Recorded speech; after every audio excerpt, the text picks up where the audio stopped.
नमस्कार दोस्तों, आज हम पढ़ेंगे व्यक्तित्व के पार्ट 2 में व्यक्तित्व के प्रकार या उसका वर्गीकरण। तो इससे पहले हम थोड़ा सा ध्यान देंगे कि ये व्यक्तित्व वाला जो टॉपिक है सबसे इंपॉर्टेंट टॉपिक है, मनोविज्ञान में सबसे इंपॉर्टेंट टॉपिक है और आप किसी भी एग्जाम में देखना इससे 1 या 2 क्वेश्चन जरूर आता है। ये पहली लाइन आई हुई है जो मैं आपको बता रहा हूं। पहला प्रकार है कौन सा? हिप्पोक्रेट्स के अनुसार। हिप्पोक्रेट्स का वर्गीकरण है प्रथम वर्गीकरण। ये सबसे क्या है? प्राचीन है। ये क्वेश्चन आया हुआ है कि निम्न में से कौन सा व्यक्तित्व, रीट में पूछा हुआ है कि व्यक्तित्व का सबसे प्राचीन वर्गीकरण किसने दिया था? तो किसने दिया था? हिप्पोक्रेट्स ने दिया था। हिप्पोक्रेट्स यूनान का रहने वाला था और यूनान में एक काल चला था, पेराक्लीस काल। मैं पहले बता चुका हूं आपको, जो प्रथम उस काल का एक दार्शनिक होता अल्केमेनन, वो मैंने बताया था। तो इस पेराक्लीस काल से संबंधित था हिप्पोक्रेट्स और इसका जो वर्गीकरण है वो संवेगों के स्वभाव है, संवेगों के आधार पर इन्होंने 4 प्रकार से वर्गीकरण किया। पहला है काला पित्त, दूसरा पीला पित्त, तीसरा रक्त या अधिक रुधिर वाला, चौथा कफ वाला। अब देखो काला पित्त क्या होता है। इन्होंने बताया कि जो जिस काला पित्त वाले व्यक्ति कैसा होता है, वो निराशावादी होता है, दुखी होता है और शक्तिहीन होता है, निर्बल होता है। पीला पित्त वाला क्या होता है? पीला पित्त वाला संवेगात्मक रूप से सशक्त होता है। सबसे इंपॉर्टेंट है किस व्यक्ति का व्यक्तित्व तो अच्छा होता है? जो प्रभावशाली होता है, जो संवेगात्मक रूप से क्या होता है? सशक्त होता है, यानी उसमें संवेगों पर नियंत्रण होता है, वो इधर उधर जल्दी नहीं दिखता है। रक्त वाला या अधिक रुधिर वाला क्या होता है? हंसमुख होता है, कर्मठ होता है, आशावादी होता है। यानी जिस व्यक्ति में इस प्रकार के गुण होते हैं वो कैसा होता है? रक्त वाला या रुधिर वाला। अगला है कफ वाला। कफ वाला व्यक्ति का व्यक्तित्व कैसा होता है? वो चिड़चिड़े स्वभाव का होता है, यानी जो व्यक्ति बात बात में गुस्सा करता है, चिढ़ता है, तो ऐसे व्यक्ति में हिप्पोक्रेट्स के अनुसार कैसा है? कौन सा वर्गीकरण है? कफ वाला। अब इस हिप्पोक्रेट्स के वर्गीकरण के आधार पर एक व्यक्ति और होता है जिन्होंने इसी के आधार पर गोलिन है। अपने को इसको यही इतना ही याद रखना है कि गोलिन का वर्गीकरण किसके आधार पर था? तो इसका वर्गीकरण हिप्पोक्रेट्स के आधार पर था।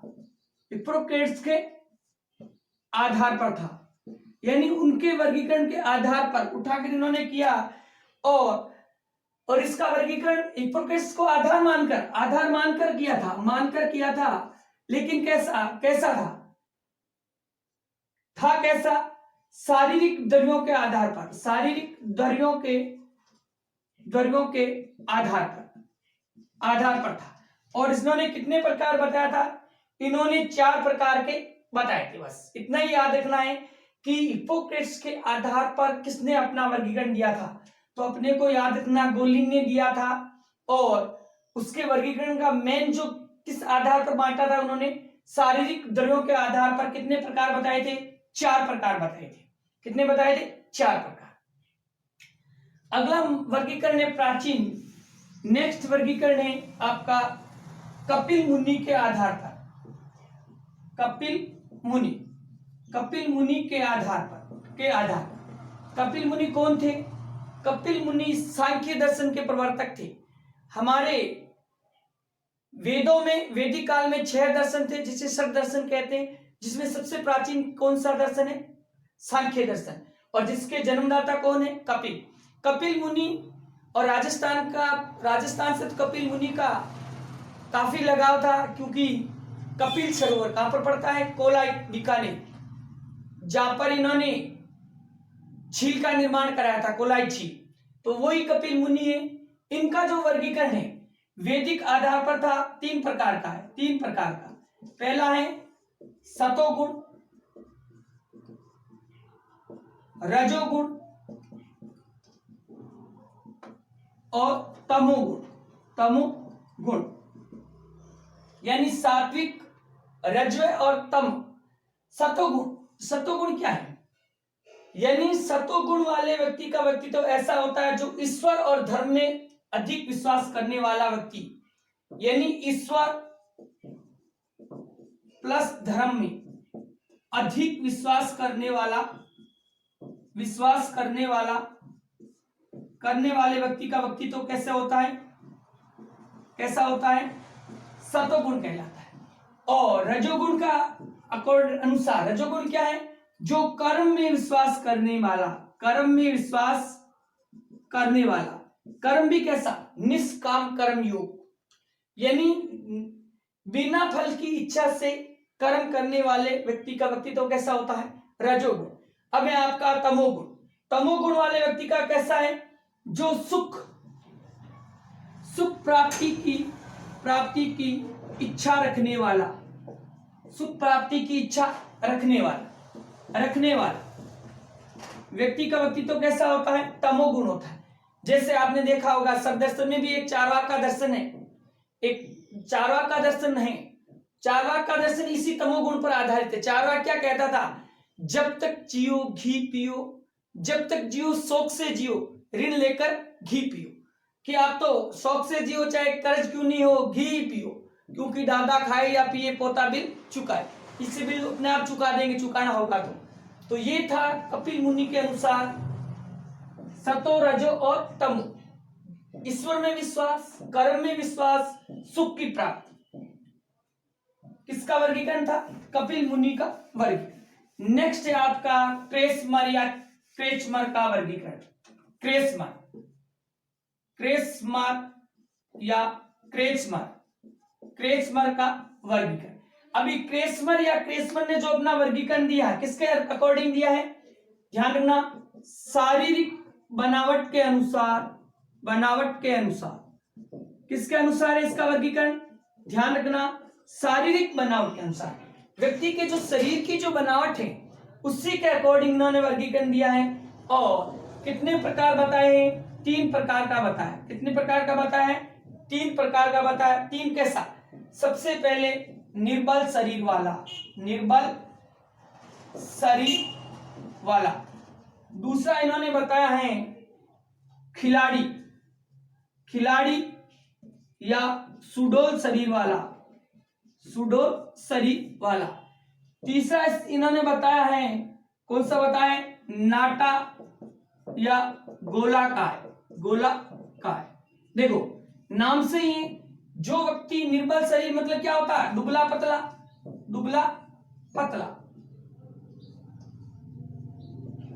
पतला होता है, निर्बल शरीर वाला होता है। दूसरा कैसी प्रवृत्ति का होता है, खिलाड़ी प्रवृत्ति का, जिसका शरीर सुडौल होता है। तीसरा कैसा होता है, नाटा या गोलाकार, जो नाटा होता है, कम छोटे कद का बौना होता है और शरीर में मोटा होता है। अब देखो निर्बल शरीर वाले को क्या कहता है ये, और इसको नाम देता है, इसको क्या नाम देता है, एस्थेनिक। इसका नाम क्या कहता है, खिलाड़ी को क्या कहते हैं, एथलेटिक, एस्थेनिक, एथलेटिक, और नाटे वाले को क्या कहता है, पिकनिक। क्या कहता है, पिकनिक कहता है, यानी एस्थेनिक, एथलेटिक, पिकनिक। अब और इसको क्या कहता है, सिजोआर्ड, इसको और बोलता है सिजोआर्ड। क्या बोलता है, सिजोआर्ड। और इसको क्या बोलता है, एथलेटिक्स, एस्थेनिक, सिजोआर्ड, एथलेटिक, पिकनिक। अब ये व्यक्ति कैसा होता है, निर्बल शरीर वाला व्यक्ति कैसा होता है, अब मैंने बता दिया, दुबला पतला होता है, लंबा काय होता है, दूसरों की निंदा करने वाला होता है। क्या होता है, दुबला पतला होता है, लंबे शरीर वाला होता है, दूसरों की निंदा करने वाला होता है। अब आता है खिलाड़ी या सुडौल या एथलेटिक, कैसा होता है, साहसी होता है, निर्भीक होता है और सफलता प्राप्त करने की इच्छा रखता है। आपने देखा होगा जो खिलाड़ी होते हैं, खिलाड़ी अंतिम तक अपनी हिम्मत नहीं हारते हैं, क्योंकि वो इनकी जो दृष्टि होती है वो दीर्घ दृष्टि होती है, वो सोचते हैं कि असफलता में ही सफलता छुपी रहती है। तो कैसे होते हैं, साहसी होते हैं, निर्भीक होते हैं, सफलता में सफलता प्राप्त करने की इच्छा रखने वाले। अगले कौन से होते हैं, नाटे या गोलाकार, पिकनिक। कैसे होते हैं, मजबूत होते हैं, छोटे होते हैं, आराम पसंद करते हैं, जल्दी घुल मिल जाते हैं। कैसे होते हैं, नाटा यानी गोलाकार, पिकनिक, छोटे होते हैं, आराम पसंद करने वाले होते हैं, जल्दी घुल मिल जाते हैं, मजबूत होते हैं, बस। तो ये वर्गीकरण किसका है? क्रेसमर या क्रेसमर। ये जरूर ध्यान रखना है कि क्रेसमर का वर्गीकरण किसके आधार पर था, या क्रेसमर ने अपना वर्गीकरण किसके आधार पर दिया? तो क्या है? शारीरिक बनावट। आजकल ये जो शब्द है, टेक्निकल शब्द बहुत पूछे जाते हैं, ध्यान रखना है इसको कि पिकनिक किसको बताया, एथलेटिक्स अपने आप याद रह जाएगा, एस्थेनिक याद रखना, निर्बल शरीर वाला।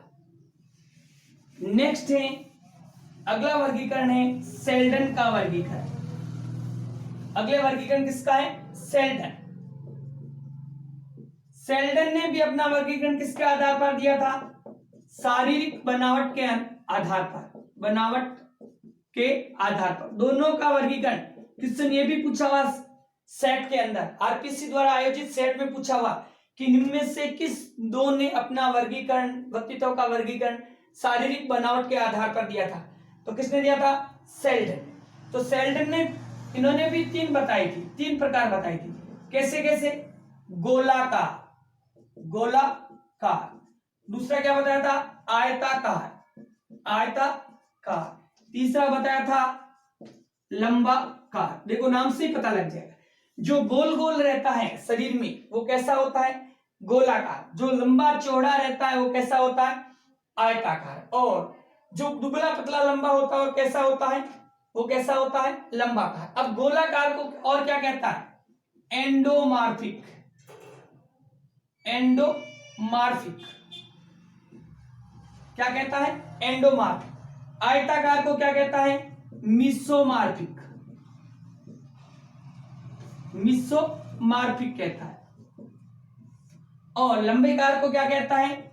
एक्टोमार्फिक, एक्टोमार्फिक। देखो गोल गोल किसके समान होता है? अंडे के समान होता है, इसीलिए इसको क्या कहता है? अंडोमार्फिक। और लंबा जो आदमी होता है कैसा होता है? जब चलता है तो भी ऐसे एक्टिंग करके चलता है, तो कैसा हो गया? एक्टोमार्फिक। और आयताकार को क्या कहता है? मिसोमार्फिक। और इसका एक और नाम देता है विस्रोटोनिया। इसको और नाम देता है, कहता है विस्रोटोनिया। याद रखना है, इंपॉर्टेंट बातें हैं ये। विस्रोटोनिया, इसको क्या कहता है? सोमेटोटोनिया, सोमेटोटोनिया। विस्रोटोनिया, सोमेटोटोनिया। और इसको क्या है? सेरिब्रोटोनिया। क्या कहता है? सेरिब्रोटोनिया। देखो गोलाकार एंडोमार्फिक कहते हैं, विस्रोटोनिया कहते हैं। आयताकार को मिसोमार्फिक कहते हैं, सोमेटोटोनिया कहते हैं। लंबाकार को एक्टोमार्फिक कहते हैं, सेरिब्रोटोनिया कहते हैं। ये चीज अपने को याद रखनी है, यहां से क्वेश्चन आने की पूरी संभावना है रीट के अंदर, ठीक है। अब ये से ये लोग कैसा होता है? ये कैसा होता है? अब इसकी क्या विशेषता है? विशेषता यानी सामाजिकता पसंद करते हैं। ऐसे लोग क्या पसंद करते हैं? सामाजिकता पसंद करते हैं, भोजन प्रेमी होते हैं, भोजन प्रेमी होते हैं। और क्या करते हैं? धीरे कार्य करते हैं, धीरे कार्य करते हैं। और क्या करते हैं? मस्ती पसंद करते हैं, मस्ती पसंद करते हैं। आपको पता है उनके भी जो नाटा था उसमें भी यही थे, भोजन प्रेमी था, मतलब मस्ती पसंद करता है। तो लगभग इसकी एक जैसी विशेषता ही बताई उन्होंने कि सामाजिकता के भाव पाया जाता है, भोजन प्रेमी होता है क्योंकि खा खा के गोल मटोल हो जाता है, और धीरे कार्य करता है और मस्ती पसंद करता है। अब आ जाओ, देखो आयताकार क्या कहते हैं? इसे मिसोमार्फिक। क्या कहते हैं? इसे सोमेटोटोनिया। अब इसकी क्या विशेषता हुई? ये खेल कूद पसंद करता है। क्या है इसकी प्रमुख विशेषता? खेल कूद, खेल कूद में अधिक रुचि लेता है, खेल कूद में रुचि अधिक। कैसा होता है? आयताकार। अब देखो लंबाकार, लंबाकार नाम से ही मैंने पहले भी बताया था, उसका वर्गीकरण में भी यही था, दुबला पतला होता है। अब दुबला पतला होगा तो क्या होगा? शारीरिक रूप से कमजोर होता है, दुबला पतला होता है। और इसका जो व्यक्तित्व होता है कैसा होता है?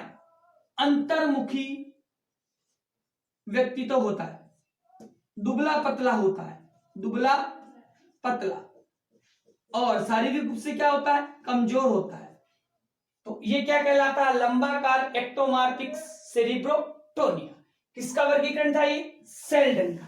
सेल्डन का कितने प्रकार बताए थे? तीन। कौन कौन से थे? गोलाकार, आयताकार और लंबाकार। अगला वर्गीकरण है थॉर्नडाइक का। थॉर्नडाइक ने जो अपना वर्गीकरण दिया वो किसके आधार पर था? इसका वर्गीकरण चिंतन पर आधारित। किस पर आधारित था? चिंतन पर आधारित। ये बात अपने को जरूर याद रखनी। अब चिंतन आदमी कैसा करता? पहला, इन्होंने भी 3 प्रकार बताए। कितने प्रकार बताए? 3। कैसा? सूक्ष्म विचारक, स्थूल विचारक और कैसा? प्रत्यक्ष विचारक। देखो, आदमी की जो सोच है, चिंतन यानी सोचने समझने की शक्ति है। चिंतन सूक्ष्म विचार यानी इस प्रकार के व्यक्तित्व वाला व्यक्ति क्या करता है? बहुत गहराई से सोचता है। और कैसी बात है? दार्शनिक प्रवृत्ति वाले होते हैं, जैसे आत्मा क्या है, आत्मा अजर अमर अविनाशी है, या आत्मा का अस्तित्व कहाँ है, मरने के बाद शरीर को छोड़कर आत्मा कहाँ जाती है। तो इस प्रकार के लोग होते हैं जो कैसे होते हैं? सूक्ष्म विचारक, जो इन बातों पर सोचते हैं। और ये क्या बनते हैं? दार्शनिक बनते हैं, या बड़े जो ज्ञानी होते हैं, ऋषि मुनि होते हैं। अब है स्थूल विचारक मतलब किसी कार्य के बारे में सामान्य सोच विचार करना यानी उस कार्य का मोटा मोटी ज्ञान प्राप्त करना। कैसे विचारक होते हैं? स्थूल विचारक। और ऐसे कौन होते हैं? ऐसे सामान्य जन होते हैं जो थोड़ी बहुत जानकारी रखते हुए आगे बढ़ जाते हैं। अगला कौन सा? प्रत्यक्ष विचारक। यानी प्रत्यक्ष मतलब क्या होता है? प्रत्यक्ष मतलब एक तरह से हो गया मूर्त यानी जो चीज हमें क्या है? जो हमें दिखाई देता है।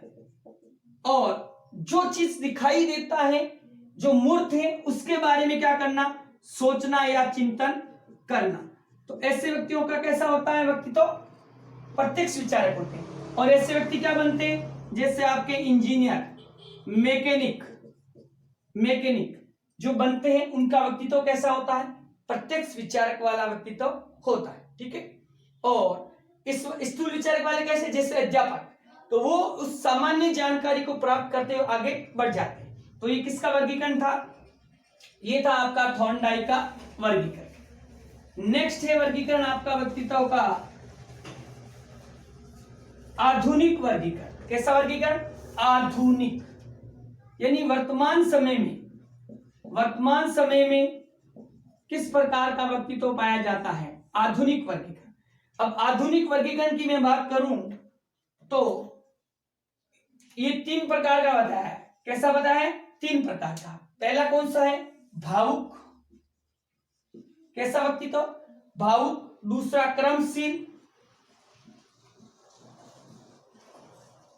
कर्मशील और तीसरा विचारशील। आधुनिक वर्गीकरण कितने प्रकार का है? भावुक, कर्मशील और विचारशील। भावुक मतलब क्या है? नाम से यानी जो भावनाओं में बह जाते हैं। तो कुछ व्यक्ति ऐसे होते हैं जो सामूहिक रूप से संवेगात्मक क्या होते हैं? संवेगात्मक अस्थिर होते हैं। तो वो जल्दी भावनाओं में बह जाते हैं। तो ऐसे व्यक्ति का व्यक्तित्व कैसा होता है? भावुक होता है, संवेगात्मक स्थिर होते हैं, लेकिन क्या होते हैं? भावनाओं में वो बह जाते हैं। कर्मशील जो किस पे विश्वास करता है? काम में विश्वास करने वाला व्यक्ति कैसा होता है? कर्मशील। विचारशील मतलब कैसा होता है? जो हरदम किसी कार्य के प्रति विचार करता रहता है, सोचता रहता है, वो कैसा है? विचारशील वर्गीकरण। तो ये आधुनिक वर्गीकरण है, भावुक, कर्मशील और विचारशील। नेक्स्ट वर्गीकरण है अगला, जो सबसे इंपॉर्टेंट वर्गीकरण बताया गया है। कौन सा है? जुंग का वर्गीकरण।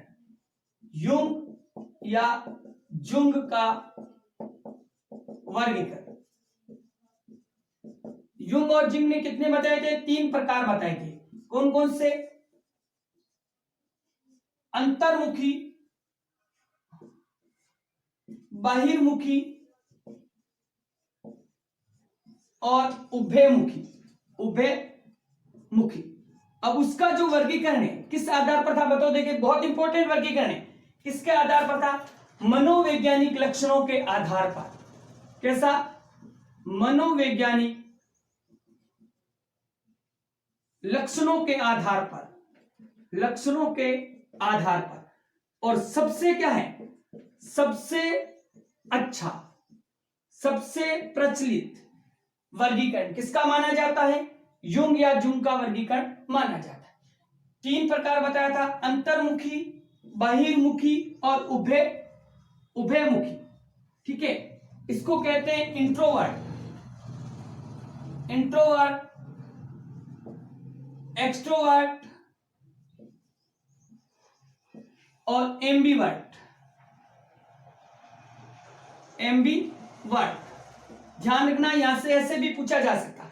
अब एक्सट्रोवर्ट, इंट्रोवर्ट क्या होता है? देखो यहां थोड़ा सा समझना। अंतर्मुखी व्यक्तित्व क्या होता है? आत्म केंद्रित होता है, अपने तक सीमित रहता है, बाहरी दुनिया में कम रुचि लेता है, एक तरह से दब्बू प्रवृत्ति का होता है और युवा स्वप्न में खोया रहता है। इसका अपना अलग ही संसार होता है। मतलब कहने का मतलब वो अपने ख्यालों में डूबा रहता है, सोच में डूबा रहता है, लेखन कार्य में अधिक रुचि रखता है, अपनी जो मतलब अपनी दुनिया में मैंने बताया ना खोया रहता है, उदासीन होता है, एकांत प्रिय होता है।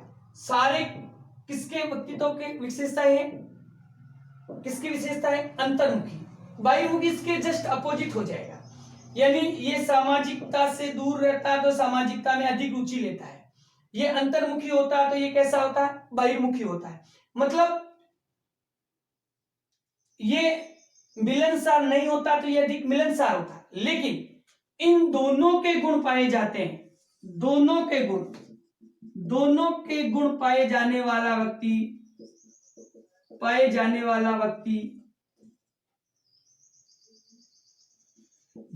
व्यक्ति का व्यक्तित्व कैसा होता है? व्यक्तित्व कैसा होता है? उभयमुखी होता है।